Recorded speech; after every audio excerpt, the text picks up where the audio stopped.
Welcome. Today's class is dedicated in honor of Shlomo's birthday. Happy birthday. It should be a year of success, of happiness. Hashem should fulfill your heart's desires. Mm-hmm. Mm-hmm. And gesund, health, yes. Just a healthy new baby. A healthy new baby. Yeah. There's a story about Eliyahu Hanavi, Elijah the prophet. The great sage Rabbi Yeshua approached Elijah the prophet. Apparently he had access. And he said, I want to travel with you on one of your journeys. Eliyahu Hanavi was known for his mysterious work, very often in disguise, helping people, giving messages to people, studying with people. And Rabbi Yeshua said, I want to travel with you, with Eliyahu Hanavi. And Eliyahu Hanavi said, no. And Rabbi Yeshua said, please. And he begged and he asked and he wanted until, we're on the wrong side of the screen. No? Thank you. Until he said, fine, on one condition. The condition is, if you won't ask any questions, you're going to see stuff, they're not going to make sense, you're going to have questions, don't ask.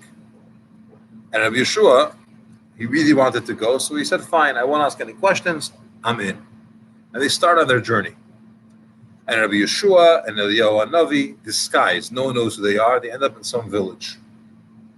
Jewish town, they come to a really run-down, dilapidated hut. Knock on the door, it's a couple, very poor, living there. Clear, I mean, the way they're dressed, and the way the house looks.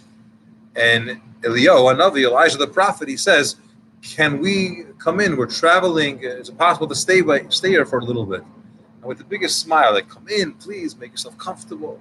Absolutely. They come inside, they sit down, and you can see there's no food. There's nothing there. And Eliyahu presses, and he says, anything to eat? Maybe some tea? Or it's okay if it's not so fresh from yesterday. So the woman goes to the kitchen and she comes back with hard leftover bread. And Rabbi Yeshua is very uncomfortable. He can see this is their last piece. But they eat it. And then he asks again, anything else? Maybe you have something? And he literally emptied them out. And then he said, we're tired. Any way we could sleep here? And Rabbi Yeshua wants to give him like a nudge. Like, it's okay, we'll find another place. But it's Eliyahu Hanavi. And the couple says, sure. And they give them 2 beds to sleep in. And it's clear that it's their own beds. And where they're going to sleep on whatever they had there, straw or whatever, you couldn't sleep all night. But in the morning, they're walking out.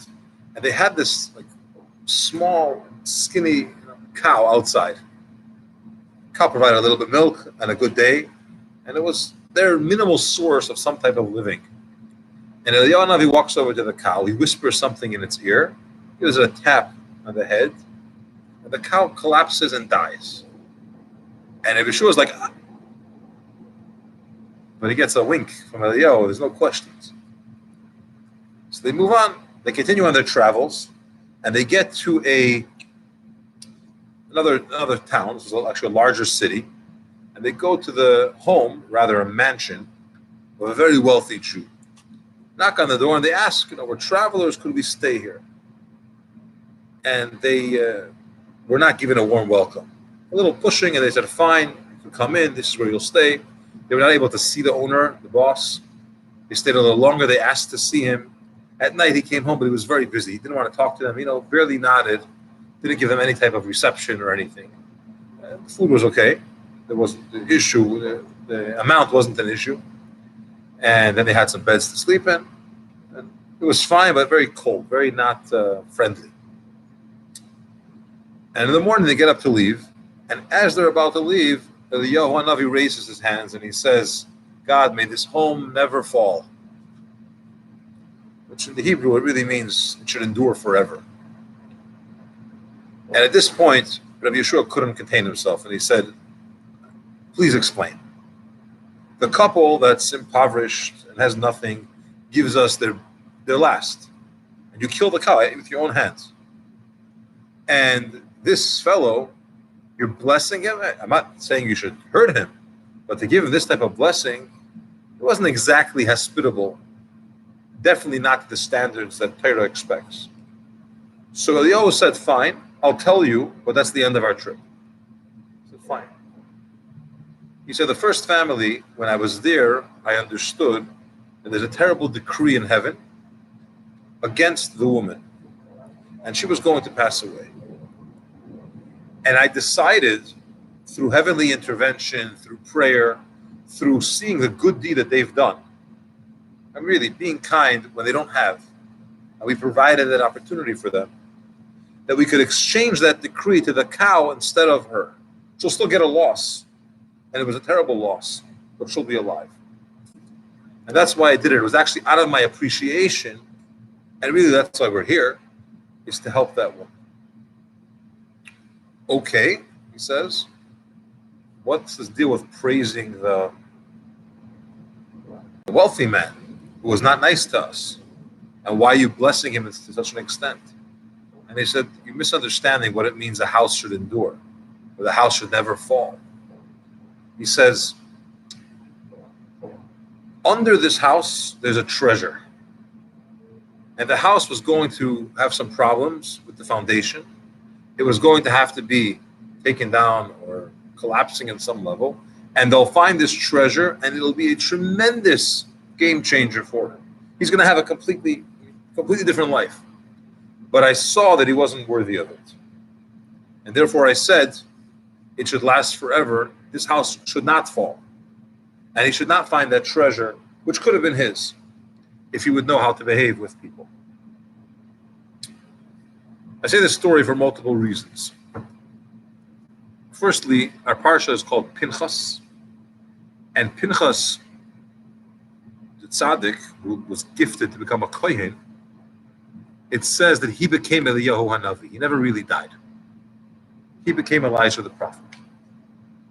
But in a deeper sense, we find ourselves in the 3 weeks. The 3 weeks are named the 3 weeks because it's 3 weeks of mourning. The national time of mourning for the Jewish people. We mourn the destruction of the first Beis HaMikdash and the second Beis HaMikdash. The first temple and the second temple. Now, the idea of the first and second temple being destroyed on the same day is obviously significant. This day historically has also been a problem for the Jewish people. In the desert, that's why we complain that we don't want to go into Israel. That's when Hashem decreed that we should have to stay there for 40 years. It's not a great time, the 9th of Av. But the 3 weeks leading up to it is a day when it is a time when historically we had the breaching of the wall in Yerushalayim to get in. We had the problem with the issues and the hungers that went on as a result of locking in Yerushalayim. And it led to ultimately the destruction of the Beis HaMikdash. How is Hashem allowed, according to his book, to destroy a Beis HaMikdash? I'll give you some background, context here. There's a law. You can't destroy things. Okay? It's called Bal Tashches. It's actually a biblical prohibition. Something which is good, something which is usable, you can't destroy. Now, I don't want to justify anyone calling us cheap. There's no excuse. But maybe part of the reason is because we don't waste things. And it's a mitzvah, not to destroy, not to waste, not to ruin. And there's an added mitzvah. It says regarding conquering the land of Canaan, which was Israel, that the idol should be destroyed. It says, don't do this to your houses of worship, which is another biblical prohibition. You're not allowed to destroy a synagogue. When there was the expulsion from Gush Katif, so the right word, expulsion, there was a whole discussion in the Israeli government and with the rabbinate. All the houses they demolished, unfortunately. Tragic story. But the synagogues, what should they do? Should they demolish the synagogues before leaving? Because biblically, halachically, you're not allowed to. Should they not? It was decided to take everything out and not to actually destroy it. Be it as it may, we have a law, a mitzvah, that you're not allowed to destroy a Beis HaMikdash, a shul. A synagogue cannot be destroyed. And Hashem goes and destroys not just the shul, but he destroys the shul, the temple. Not one, but two. And yes, of course, we were deserving of it, and there's punishment and all these other things that are explained. But ultimately, you went and destroyed a shul, a temple, which you said not to. How can you? And the Medrash tells us that Hashem, he practices what he preaches. Any mitzvah that he tells us to do, he does in some spiritual fashion. It's interesting. The Medrash says, we put on tefillin, our tefillin says Shema Yisrael inside on the parchment, it says Shema Yisrael. No, that God is one. Hashem puts on tefillin, and his tefillin say, who is like my nation, the Jewish people? It's like a expression of his love and cherishing for Am Yisrael. But he also has a form of tefillin. Obviously, Hashem doesn't have a body, doesn't have a hand, doesn't have a head, but some concept of tefillin he does. And if Hashem says to visit the sick, he visits the sick. Where do we find in the Torah that he visited the sick? By Avram, after his bris. Third day was the most painful. He went to visit him. So there's a concept that Hashem does whatever he tells us to do. And if he says not to do something, he won't do it. And yet here he comes and he destroys two Batei Mikdash on the same day, 400 plus years apart, close to 500 years apart, but he destroys them. And the answer lies in the exception to the rule, right? Every rule has an exception, including this one. You're allowed to destroy a temple, a Beis HaMikdash, in this case a shul, if you want to build another shul. The only time you're allowed to take a shul and destroy it is if you want to build another one in its place or next to it, and you need it for the room, space, or other considerations. If you're building another shul, there are special ways that it could be done. You're not destroying a shul, you're building a greater one. So the idea is that you're destroying something in order to make something greater than that. So when Hashem comes and destroys a Beis HaMikdash, it's not, okay, I'm going to destroy it because the Jewish people were bad. It's, I'm going to destroy it because I'm building a better one. I'm building a better one. How is it better? Because the third one will never be destroyed. It's going to endure forever, which implies that it's a better, not only physical building, but spiritually it has the quality of endurance. It's eternal, it's everlasting. It never gets destroyed. But there's a preparatory stage that we need to be able to achieve that. And that is finding the cause why there was destruction, fixing the problem, and then we could have a temple again, and this time it's everlasting. The cause of the destruction, the first temple, our sages tell us, was destroyed because of idol worship and Gilui Arayis, promiscuous behavior, we'll call it. Okay? Adultery. And primarily the focus is idol worship. Now, idol worship is obviously one of the three big sins, and the person is supposed to die instead of doing it, and that was the cause for destruction of the first Beis HaMikdash. By the time we got to the second temple, we didn't really have idol worship in that level. Avodah Zarah, Hidla Pakalonstva, didn't really exist as much in the second temple. And the reason is because our sages prayed to Hashem, and they said, we can't handle the temptation.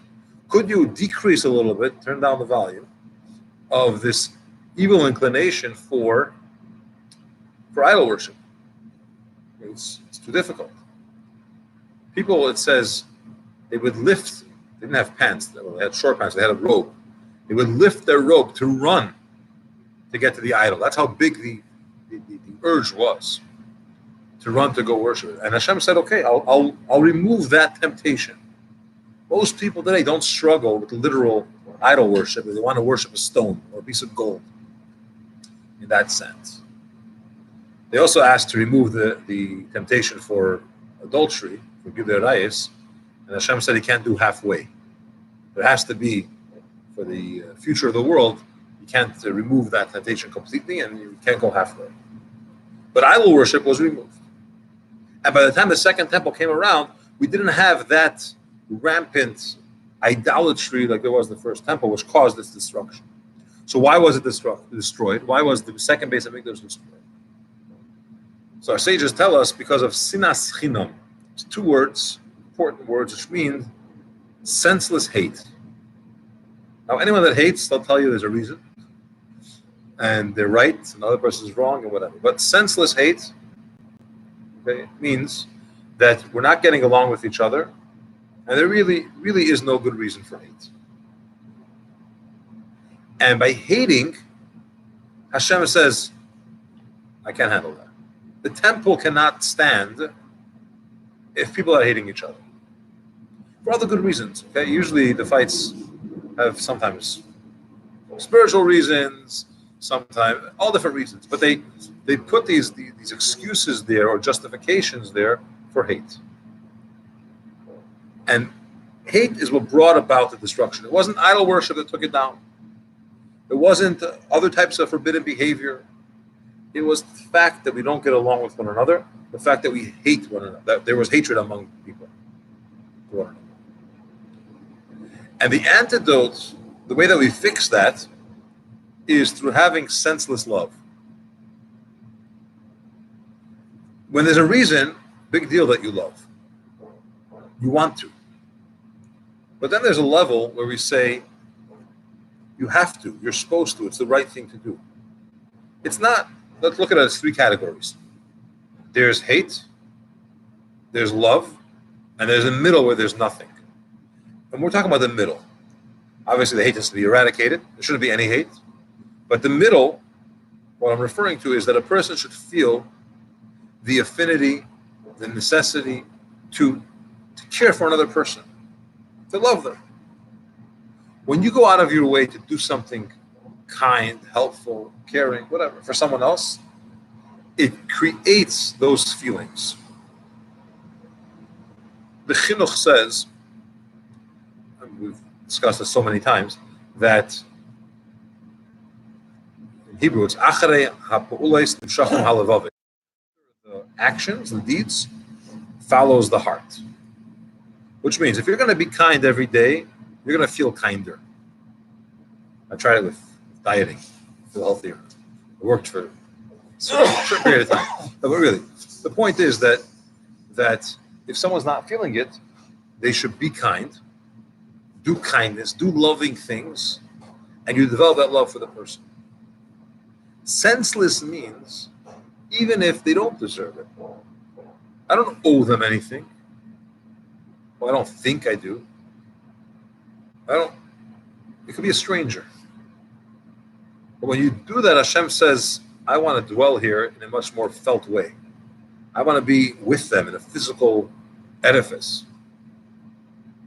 And it's really the source of all blessings. If we jump to Pinchas for a moment, he was blessed with shalom, with peace. Brisi shalom. So it refers to the bris, he goes to every single bris. But shalom is a tremendous blessing. Shalom, peace, it's in itself, it's a tremendous blessing when people get along with each other, when it's peaceful, whether it's families, whether it's communities, whether it's a nation, the world, individuals. Peace is a blessing. But more than that, peace brings the greatest blessings.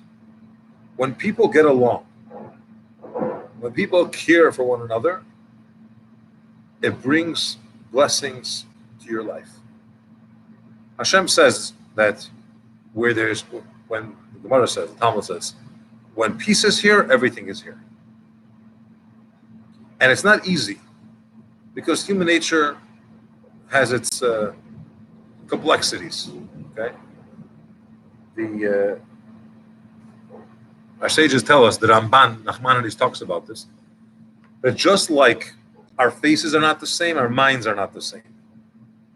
Okay, no two faces are exactly the same. Identical twins, they're still not 100% identical. Everyone is different. A little bit. Some a lot. There's no two faces that are exactly copied the same. And he says, just like the faces are not the same, their minds are not the same. We all think differently. We react differently. We have different makeup. and we're not going to see eye to eye on everything. It's impossible. We're just different. Maybe not in extreme ways, maybe yes. But there'll always be a different way of looking at things, a different way. There's different opinions. And we have to recognize that and say that I respect the other opinion, and I still not just going to tolerate them, I'm going to love them. Why? For free. Chinam, senseless, for no reason, undeserving. That leads to Tavas Yisrael. So if we want to fix the source of the problem, as our sages tell us, that Yedias HaMachala, knowing the ailment, that's already half the cure. You could diagnose what the problem is, you're halfway there. We know the problem. The problem why it was destroyed was hatred. And the way to fix it is through love. And it's especially important in this era, or this season, because this is when it happens. So if there's any time that Hashem is waiting and saying, let's do this, it's now. There's a halacha, Jewish law talks about how to behave during the 3 weeks. So there's laws of mourning, which I have to get to shortly. We don't do weddings and stuff like that. But it says an interesting thing, that a parent, maybe I should stop the recording, but a parent should not hit their children during this time. Or ever. What? And a teacher shouldn't hit their children during this time. Hit. It's a law. Which never should. Yeah. I don't want to justify it because we don't do it. However, the concept is that one of the disciplinary methods that was used, let's call it thousands of years ago, was a smack, or a teacher had shmais, a patch, right, a frask if it was really bad, a hit on the cheek, whatever, on the hand. Don't do it during this time. You have to be extra careful.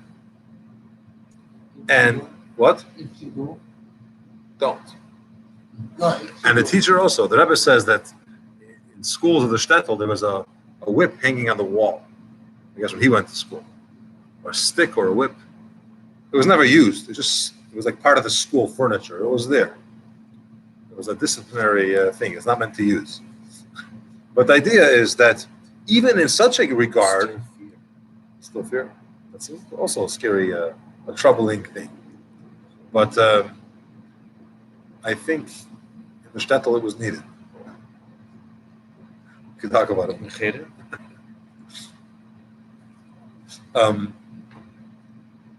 Point is, they recognize that there's consequences to behavior. To such a degree, Torah says, halacha says, don't hit. Now, when a parent or a teacher would discipline a child, it can't be out of hate. You can't let out your anger. That's not going to work. It has to be some type of display of disappointment, or a feeling of that person, that child, that student is going to get a disciplinary measure because of what they did. You're not letting it out. And even that, you're not letting out your anger, God forbid. Anyone that gets angry, it's like they worship idols, Talmud says. But even that we say, don't do it. Even that's considered to be not good in these days. The quote justified one. We have to have senseless love without reason. And the good thing is that when you do love without reason, you have a lot of reasons to love. Because once you start, it's a cycle. And it works in a very magnetic way. The prophet Isaiah says that kamayim apanim lepanim kein leva adam al adam, which means, I'm speaking in Hebrew first, just like the face of a person is to water, which means it reflects. When you look at water, you see the reflection of yourself. Similarly, when you look with your heart, the way it is towards another person, it's reflected back to you. If you're kind, if you're loving, if you're caring to someone else, it mirrors back to you. So it may start as a difficult task of having senseless love, evolves into a love that's not senseless. There's reason for it. There's desire for it. The Mishnah says any love which is dependent on something won't last. Why? Because the moment that the reason is gone, the love is gone. But if it's a love which is not dependent on something, then it'll endure because there's nothing that could take it away in the sense of something which caused it. Okay? So the Mishnah says, love which is dependent on something, money, beauty, convenience, status, once any of those things are gone, if that was the cause, it's over. You don't have a foundation. But if it was based on nothing, then it'll endure. The Rebbe learns this Mishnah and he says that's stage one.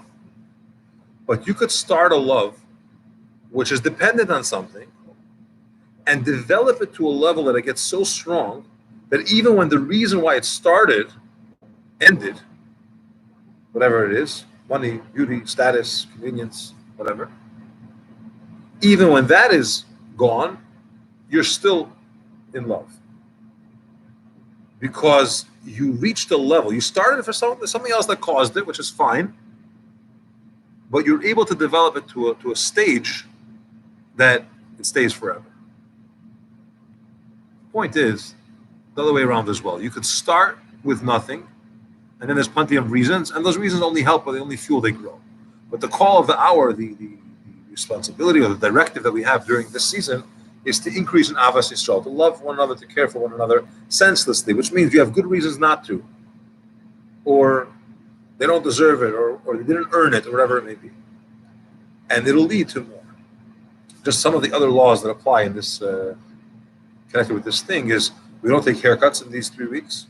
We don't do weddings during these 3 weeks, in case anyone here was planning on to wait a few more weeks, not a long time, just over 2 weeks. We don't listen to live music. Now, we don't buy new clothing. I don't mean a pair of socks, something which is more of a special item. When So is the first day? So it started this past Sunday, and it goes to 2 more weeks from Sunday. 9 days of the list. Yeah, what? Funeral? Funeral, God forbid, it never gets pushed off. Don't celebrate it. Don't do anything happy. Correct. We decrease in joyous behavior. You say the life. And Julian is ready. Yeah. Now, the last 9 days of these 3 weeks have an increased level of these laws. Okay, so we don't eat meat during those 9 days besides Shabbos, I didn't know you couldn't Shabbos during the 9 days. or wine. We don't drink wine or eat meat. We don't cut our nails during the last 9 days. We're careful not to do any water activities. Not to go boating, swimming, showering for pleasure, bathing during those 9 days. It's an increased level of. Now, if you're living in a place like Chicago in 100-degree weather, it's not necessarily pleasure, the shower. It's a necessity. For your neighbors. But a person should keep that in mind. That's one of the restrictions. But People don't go to the mikvah. yes, we go to the mikvah. It's not for pleasure. It's for a ritual, for holiness. The term that's used is that once the month of Av, which is the month when the destruction happened, begins, we decrease in joy.